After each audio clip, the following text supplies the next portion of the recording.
Guntur Telugu Desam party కుటుంబ సభ్యులందరికీ మనస్ఫూర్తిగా నమస్కారాలు, అభినందనలు, శుభాభినందనలు. మీ ఉత్సాహం చూస్తే ఇక్కడే ఉండిపోవాలనిపిస్తుంది, కానీ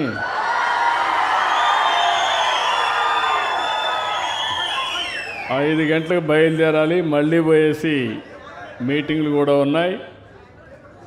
ఏదేమైనా అందరూ ఫోటోలు కూడా కావాలంటున్నారు. అది కూడా అంటే 1 అవర్ పడుతుంది. ఒకసారి ఒక 10 నిమిషాలు నేను ఎప్పుడూ మాట్లాడుతూ ఉంటాం ఉపన్యాసాలన్నీ, కానీ బ్రాడ్గా ఒక 10 నిమిషాలు నేను చెప్పి తర్వాత ఫోటోలు పోదాం. ఈరోజు భారతదేశంలో మీరు ఒకసారి చూస్తే కమిట్మెంట్ బాగా ఉండే క్యాడర్ ఏ రాజకీయ పార్టీ కన్నా ఉందా అంటే అది మొదటి స్థానంలో తెలుగుదేశం పార్టీ ఉంటుంది. దాంట్లో అనుమానం లేదు. కొన్ని సందర్భాల్లో నాయకులు తప్పులు చేశారు తప్ప కార్యకర్త ఎప్పుడూ తప్పు చేయలేదు, చెయ్యడు కూడా. ఇంత మునుపంతా కూడా ఒకసారి నేను కూడా ఎలక్షన్లు అవ్వడం,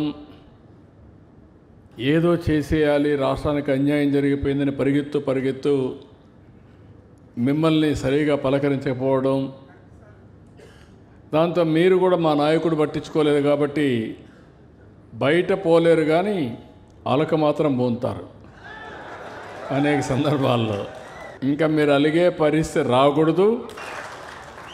ఈ రాష్ట్రాన్ని ఈరోజు మనందరం గుర్తుపెట్టుకోవాల్సింది, 2004లో మనం ఓడిపోకపోతే హైదరాబాద్ తెలుగు జాతి ఎక్కడుండదో ఒకసారి ఊహించుకోండి మీరు.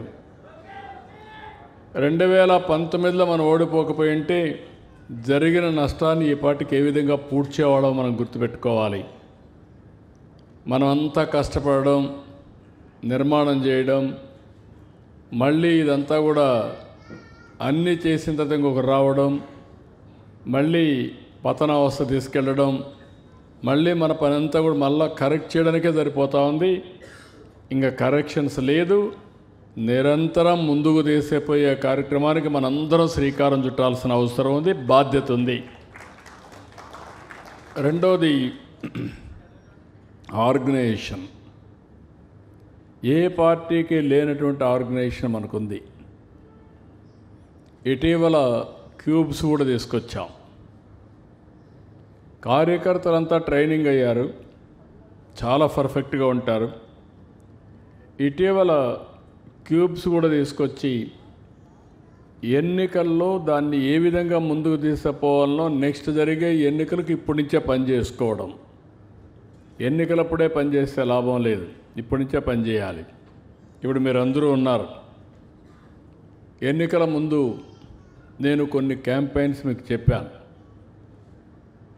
ఆ క్యాంపెయిన్స్ అని మీరు చూస్తే చాలా ఎఫెక్టివ్గా చేశారు.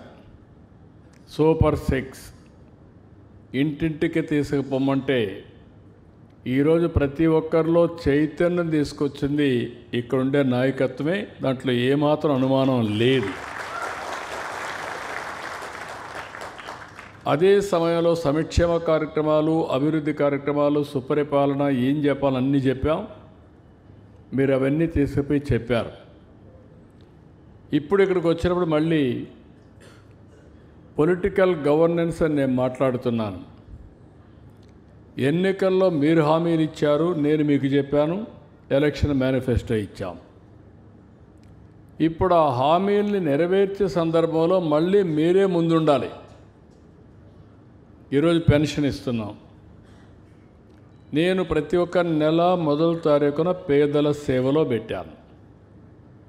ఎందుకు పెట్టానంటే దగ్గర 1,70,000 కోట్ల రూపాయలు మనం ఒక్క పెన్షన్లో ఖర్చు పెట్టబోతున్నాం. నేను చాలాసార్లు చెప్పాను, మనలో 1/4 కూడా పెన్షన్స్కి ఇవ్వడం లేదు ఏ రాష్ట్రం కూడా. అలాంటిది మనం పదే చెప్పి ప్రజల్ని మెప్పించకపోతే మనం చేసిన పనికి విలువ తెలియదు. మనం చూపించిన చొరవకు కూడా ఒక అవగాహన ఉండదు. ఇక్కడ మీరు గుర్తుపెట్టుకోవాల్సింది, ఓటేసేది మాత్రం ప్రజలు మన డబ్బులు చూసి ఓటేయరు. మొన్న కూడా మన డబ్బులు చూసి ఓటేసింటే అతనికి 11 వచ్చేటి కాదు. ప్రజలు వేసేది నచ్చిన పార్టీకి ఓటేస్తారు, స్వేచ్ఛగా ఓటేస్తారు. అది వాళ్ళ భవిష్యత్తు కోసం ఓటేస్తారు. నిన్న నేను చెప్పాను, ప్రభుత్వం చేసే ప్రతి ఒక్క అభివృద్ధిలో మీరు భాగస్వాములు కావాలి, సంక్షేమంలో భాగస్వాములు కావాలి. ఒక అభివృద్ధి అంటే ఎమ్మెల్యే ఒకరే కాదు, నిజమైన కార్యకర్తలంతా భాగస్వాములు అయితే అప్పుడే ప్రజలు ఎప్పుడూ శాశ్వతంగా మనతో ఉంటారు. రెండోది, ఇక్కడికి వచ్చినప్పుడు రాజకీయాల్లో స్ట్రాటజీస్ చాలా ముఖ్యం. పనులు చేయడం ఒక యాంగిల్, ఆ స్ట్రాటజీస్ కూడా అవలంబించడం ఒక యాంగిల్. ఈరోజు ఇక్కడ ఉంది మొన్నటి జిల్లా పార్టీ అధ్యక్షుడిగా ఉండి బాగా కష్టపడిన ఆంజనేయులు గారు. ఆ రోజు మనం సీట్ ఇవ్వలేకపోయాం, దాన్ని కాంపన్సేట్ చేసుకుంటూ పార్టీ కోసం త్యాగం చేశాడు. కాబట్టి ఇప్పుడు ఆప్కా చైర్మన్నే చేసి మనం ముందు తీసుకునే పరిస్థితికి వచ్చాం. దగ్గర మనకు ఒక 30 నియోజకవర్గాల్లో 21, ఒక 10,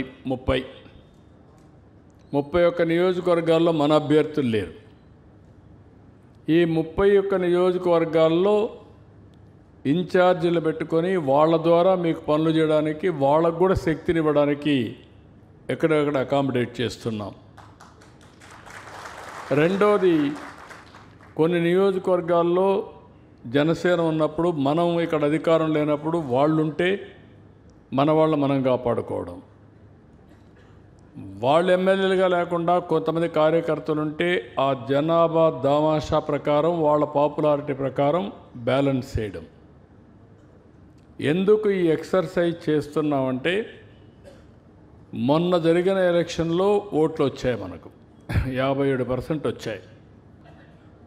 అందుకని దీన్ని సిస్టమేటిక్గా తీసుకుపోవడం కోసం మనం ఈ ఎక్సర్సైజ్ చేస్తున్నాం.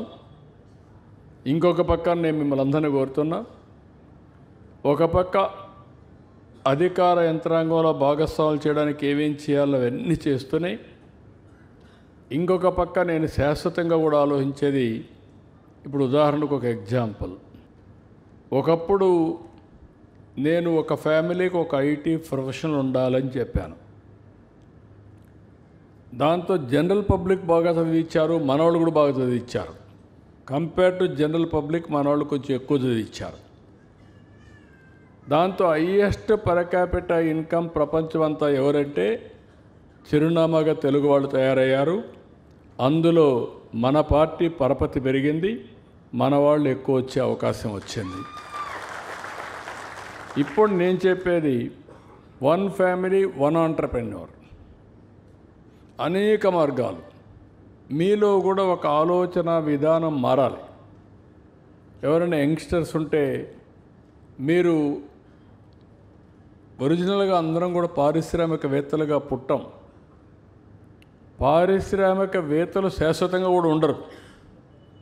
మన కళ్ళ ముందనే తణుకుంది ఒకప్పుడు, ఇప్పుడు ఆ ప్రగతి లేదు కదా.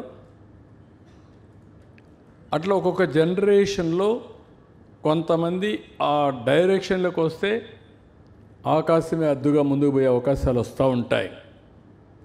అందుకే నేనేం చేశానంటే, ఈసారి రైతులు ఉన్నారు, మీరంతా పామాయిల్ వేస్తున్నారు, లేకపోతే కోకో పెడుతున్నారు, అంటే వేరియస్ పంటలు ఉన్నాయి. ఫార్మర్స్ ప్రొడ్యూసర్స్ ఆర్గనైజేషన్స్ ఎంఎస్ఎంఈలు పెట్టుకోవచ్చు. మీరు మధ్యవర్తి ఉండడు, మీరే ఫ్యాక్టరీకి నేరుగా టచ్లో పెట్టుకుంటే మీరే అవన్నీ ఆర్గనైజ్ చేసుకొని ఇచ్చేస్తారు. ఇప్పుడు ఎంఎస్ఎంఈలు పెట్టుకుంటే నేను టెక్నాలజీ కూడా మీకు ఇవ్వగలిగితే, కోకో బేస్ చేసుకొని మీరు చాక్లెట్స్ కానీ ఇవి మీరే తయారు చేసే పరిస్థితి వస్తుంది. మొన్న నేను చూశాను ఒక best example, 3C CCC, cocoa, coffee, coconut, ఈ 3తో కలిపి కాఫీ తయారు చేస్తున్నారు, చాక్లెట్స్ తయారు చేస్తున్నారు, ఐస్ క్రీమ్స్ తయారు చేస్తున్నారు, ఫుడ్ తయారు చేసే పరిస్థితికి వచ్చేసారు. అంటే ఇలాంటి అవకాశాలు బోలెడన్ని ఉంటాయి. నేను అందుకనే ఈసారి ప్రతి ఒక్క ఫ్యామిలీకి వన్ ఆంటర్ప్రెన్యూర్ పెట్టినప్పుడు డెఫినెట్గా 2047కి మీరు గుర్తుపెట్టుకోవాలి, ఈరోజు 3 లక్షల రూపాయలు తలసరి ఆదాయం జిల్లాల వారీగా మారుతూ ఉంటుంది. ఇది 2047కి 55 లక్షలు అవుతుంది. దగ్గర 18 × 3 54, 18 టైమ్స్ పెరుగుతుంది. ఓసారి CAGR 3 లక్షలు 6 లక్షలు అవుతుంది, 6 12 అవుతుంది, 12 24 అవుతుంది, 24 48 అవుతుంది. ఒకసారి ఒక స్టెప్గా ముందుకు పోగలిగితే ఒక్కోసారి ఇండస్ట్రీ చూడంతే. అలాంటివన్నీ వచ్చినప్పుడు ఇప్పుడు ఉదాహరణ నేను కూడా ఒక ఇండస్ట్రీ పెట్టాను, మీకు అందరికీ ఐడియా ఉంటుంది. 92లో పెట్టాను, హెరిటేజ్. ఈరోజు ఒక 5,000 కోట్ల టర్నోవర్కి వచ్చేసింది. 5 కోట్లతో స్టార్ట్ చేసాం. ఇప్పుడు ఫ్యామిలీ మెంబర్స్కి ఒక యాక్టివిటీ, ఎకనామిక్ యాక్టివిటీ ఎవరిపైన ఆధారపడాల్సిన అవసరం లేదు. దట్ ఈజ్ వేర్ నేను చాలా ప్రయత్నాలు చేశా, మళ్ళీ ఇప్పుడు ప్రయత్నం చేస్తున్నా. మీలో ఇంట్రెస్ట్ ఉండే వాళ్ళందరినీ నర్చర్ చేయడానికి నేను ఒక వింగ్ పెట్టా, తెలుగుదేశం ఎకనామిక్ ఎంపవర్మెంట్ వింగ్ పెట్టి మిమ్మల్ని ప్రోత్సహించే బాధ్యత, పైకి తీసుకొచ్చే బాధ్యత నాదని మరొకసారి మీ అందరికీ హామీ ఇస్తున్నా.